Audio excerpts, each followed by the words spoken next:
And the Lord said, My spirit shall not always strive with man, for that he is also flesh. Yet his days shall be 120 years. Go ahead.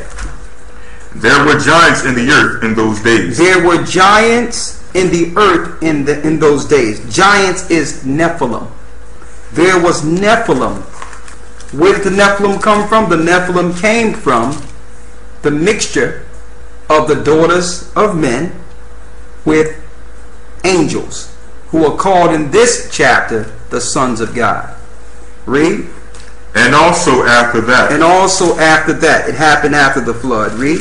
When the sons of God came into the daughters of men, and they bare children to them, the same became mighty men, which were of old, men of renown. Men of renown, giants, titans.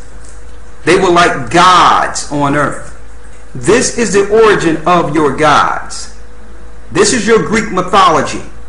There's a movie out called Clash of the Titans. I can show you in the Bible that a judgment was given on their children, that they would fight and kill themselves off through a war. That's your Clash of the Titans.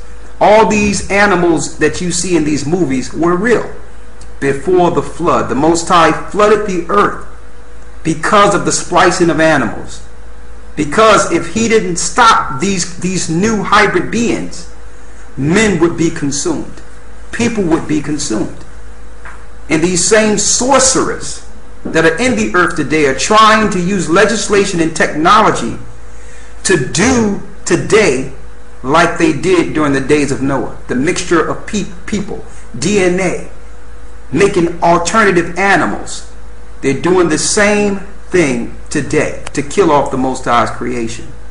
How do we know that these sons of gods in Genesis 6 are angels? Let's read the book of Job 1 and start at the 6th verse.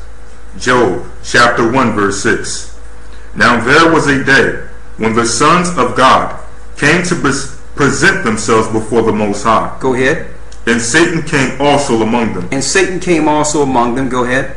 And the Lord said unto Satan, Whence comest thou? Where are you coming from?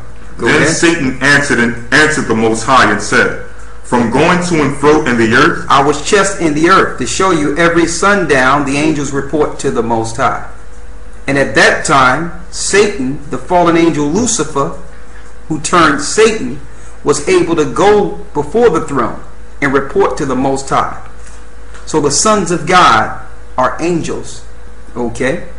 That's in the spiritual plane. We're the sons of God on the terrestrial plane. The sons of God you read of in Genesis 6 are the what they would call extraterrestrial, coming down to deal with the terrestrial. Okay?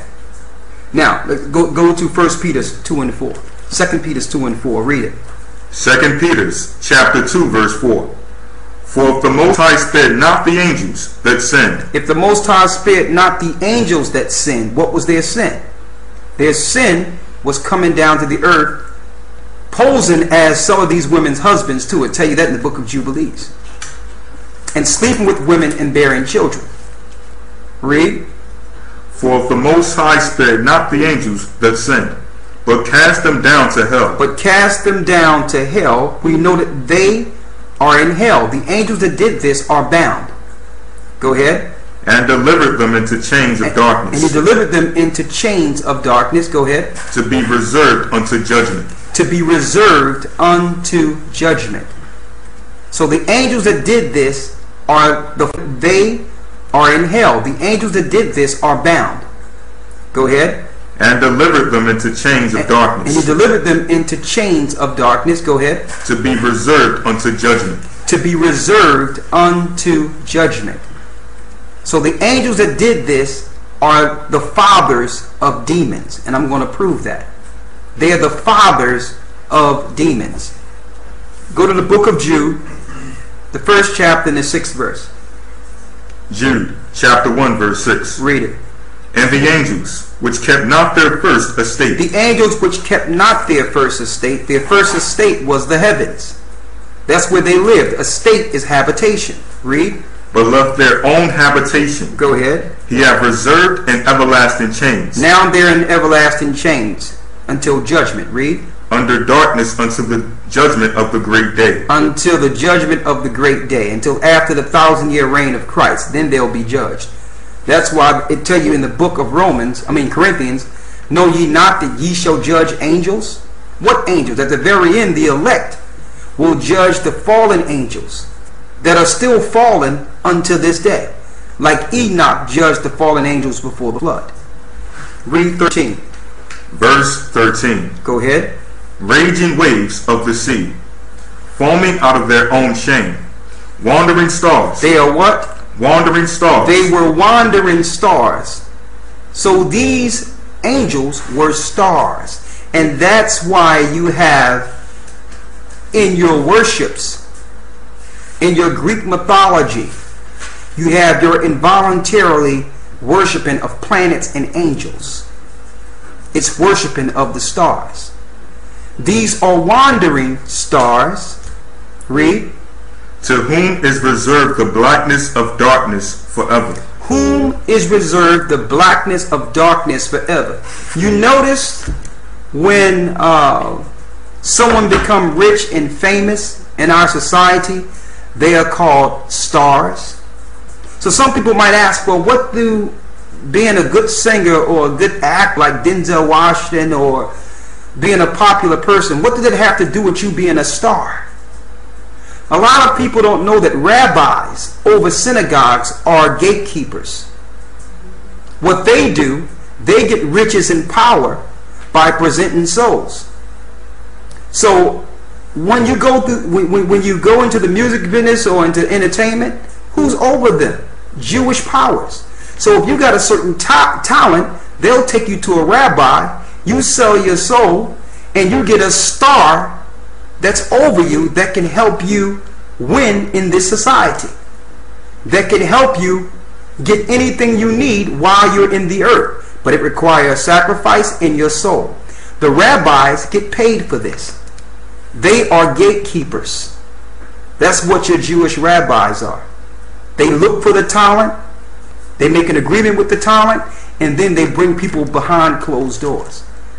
That's your illuminous agreement you have with your LeBron James and all your different stars. Every one have a Jewish connection. Every last one. And who do the Jews reverence? Their sorcerer. Who is their sorcerer? Their rabbi. Where did the rabbi get their research and their teachings? Ancient Babylon. But I don't want to go too far off track, but I want you to see the significance of how everything ties in. It all ties into the involuntary worshiping of demons. And demons cannot work without an established people pushing their program. And it all links together. Idolatry, sorcery, witchcraft, the destruction of God's people. Finish reading. Verse 14. And Enoch also, the seventh from Adam, prophesied of these. And Enoch spoke of these. Go ahead. Saying, Behold, the Most High cometh with 10,000s of his saints. Say that again.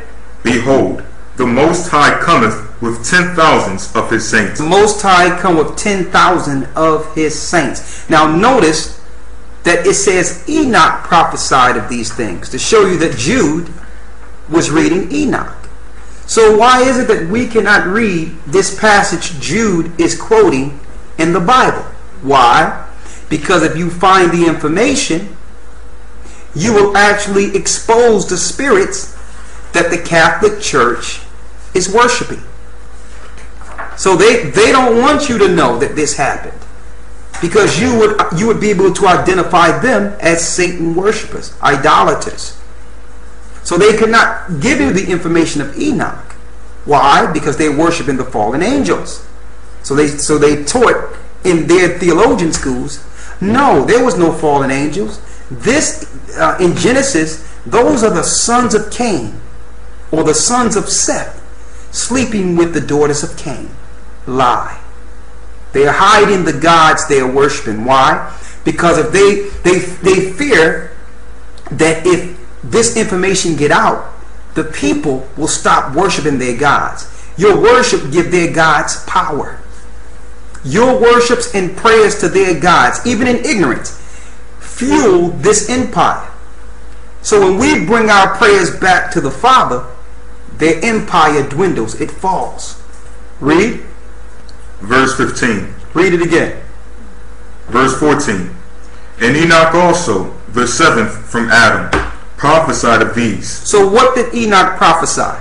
Saying, Behold, the Most High cometh with 10,000s of his saints. The Most High cometh with 10,000 of his saints. Read. To execute judgment upon all. To execute judgment upon all. Go ahead. And to convince all that are ungodly among them of all their ungodly deeds, which they have ungodly committed, and all their hard speeches, which ungodly sinners have spoken against him. Now I need you to read that same passage in the book of Enoch. Give them the chapter and verse in Enoch. One moment, let me get it here. Right here. I'm in the book of Enoch, the first chapter, and I need you to start right here. 1 and 9, read it. Enoch, chapter 1, verse 9. Read it. And behold, he cometh with 10,000 of his holy ones. He cometh with 10,000 of his holy ones, 10,000 of his saints, the same as we see in the book of Jude. Read. To execute judgment upon all. To execute judgment upon all. This is what Jude was reading. Go ahead. And to destroy all the ungodly, and to convict all flesh of all the works of their ungodliness. Go ahead. Which they have ungodly committed, and of all the hard things which ungodly sinners have spoken against him. That's the same we see in the book of Jude. All right, so this is what Jude was reading from. Okay? With the book of Enoch, you understand the course of years. You understand future judgment. Enoch was showed everything. And he was used to judge the angels that came down to sleep with women.